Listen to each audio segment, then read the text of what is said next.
13 साल का इंतजार, गैर मर्दों के रिश्ते और फिर पति का कत्ल। किशनगंज बिशनपुर हत्याकांड। रिजवान हत्याकांड की पूरी कहानी पुलिस जांच और आरोपी पत्नी के कथित कबूलनामे के आधार पर कहते हैं कि दूरियां कई रिश्तों की परीक्षा लेती हैं। लेकिन किशनगंज के बिशनपुर में एक ऐसा रिश्ता था जो 13 साल की दूरी के बाद मौत पर जाकर खत्म हुआ। एक पति जो विदेश में रहकर परिवार के लिए कमाई करता रहा, एक पत्नी जो गांव में अकेली जिंदगी काटती रही, फिर कई नए रिश्ते, एक पुराना प्रेम और आखिर में ऐसी साजिश जिसने पूरे इलाके को हिलाकर रख दिया। पुलिस पूछताछ में आरोपी पत्नी डेजी परवीन ने जो कहानी सुनाई, उसने हर किसी को हैरान कर दिया। शादी के कुछ दिन बाद ही कुवैत चला गया। रिजवान डेजी के मुताबिक सितंबर 2013 में उसकी शादी रिजवान से हुई। शादी के बाद दोनों बिशनपुर में अपने हिस्से की जमीन पर रहने लगे। नई जिंदगी शुरू ही हुई थी कि करीब 18 दिन बाद रिजवान को कुवैत से फोन आया। कंपनी ने छुट्टी खत्म होने की बात कही और नौकरी बचाने के लिए तुरंत लौटने को कहा। रिजवान पत्नी को गांव में छोड़कर कुवैत चला गया।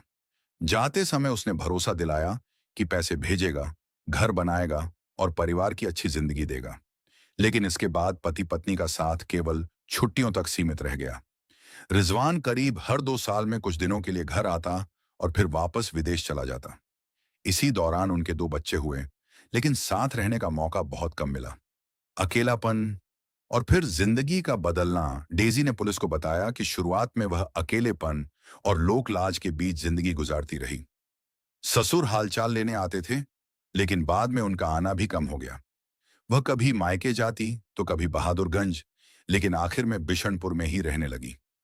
उसका कहना है कि इसी दौरान अलग अलग लोग किसी न किसी बहाने घर आने लगे। कोई मदद की बात करता, कोई पहचान का हवाला देता और कुछ लोगों ने उसकी मजबूरी का फायदा उठाने की कोशिश की। 2 पैकेट दार्जिलिंग की चाय और यहीं से शुरू हुई नई कहानी। डेजी के कथित बयान के अनुसार साल 2016 में तेज बारिश के दौरान एक युवक उसके घर पहुंचा। उसने अपना नाम आफताब बताया और कहा कि वह रिजवान का दोस्त है।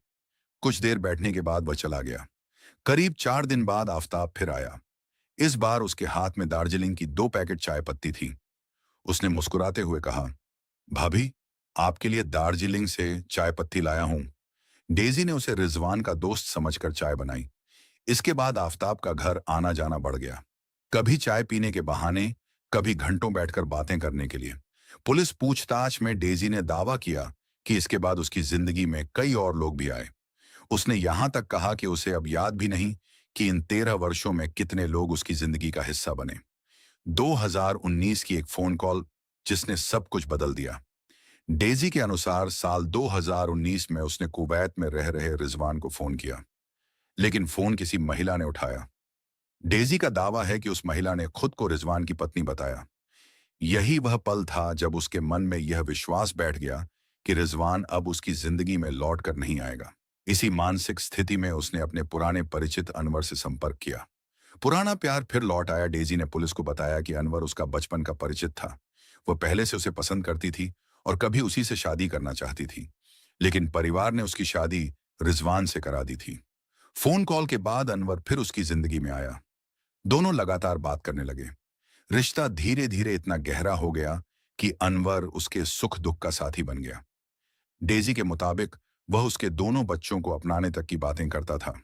18 जून 2026, जब सारी कहानी बदल गई। करीब 5 साल तक सब कुछ ऐसे ही चलता रहा। फिर 18 जून 2026 को रिजवान हमेशा के लिए कुवैत छोड़कर घर लौट आया। उसने पत्नी से कहा कि जिस कंपनी में वह काम करता था वह बंद हो गई है और अब वह विदेश नहीं जाएगा, अब परिवार के साथ यहीं रहेगा। यही बात डेजी और अनवर के लिए सबसे बड़ा झटका बन गई। पुलिस पूछताछ में डेजी ने कहा कि उसे डर था कि अगर रिजवान हमेशा घर पर रहेगा तो वर्षों से छिपे सारे राज सामने आ जाएंगे। 3 जुलाई, आखिरी दिन 3 जुलाई को रिजवान पत्नी को लेकर अपने माता पिता से मिलने टंगटंगी गांव गया। वहां परिवार के साथ खाना खाया, बातचीत की और फिर दोनों बिशनपुर लौट आए। रास्ते में मिठाई और कबाब भी खरीदे। शाम को रिजवान कुछ देर बाजार चला गया। उधर डेजी ने मोबाइल देखा तो अनवर के कई मिस्ड कॉल थे। उसने वापस फोन किया और बताया कि रिजवान अब कभी कुवैत नहीं जाएगा। पुलिस के मुताबिक यह सुनकर अनवर नाराज हो गया। डेजी ने उसे उसी रात आने के लिए कहा। रात 1 बजे और खत्म हो गई एक जिंदगी। रात करीब 1 बजे अनवर घर पहुंचा। पुलिस के अनुसार डेजी ने खुद उठकर घर का गेट खोला। अनवर पहले से लोहे की रॉड लेकर आया था। वह सीधे उस कमरे में पहुंचा जहां रिजवान गहरी नींद में सो रहा था। इसके बाद उसने रिजवान के सिर पर लगातार कई वार किए। कुछ ही मिनटों में रिजवान की मौत हो गई। उस समय घर में डेजी और उसकी 8 साल की बेटी भी मौजूद थी। सबूत मिटाने की कोशिश हत्या के बाद डेजी ने कथित तौर पर रिजवान के दोनों मोबाइल फोन अनवर को दे दिए। पुलिस के अनुसार अनवर ने हत्या में इस्तेमाल लोहे की रॉड को पानी भरे गड्ढे में फेंक दिया और मोबाइल फोन बांसवाड़ी में छिपा दिए। सुबह जब गांव वाले पहुंचे तो डेजी ने खुद को अनजान दिखाया और चोरी के दौरान हत्या की कहानी सुनाकर पुलिस को गुमराह करने की कोशिश की। लेकिन पुलिस को कहानी पर शक हो गया।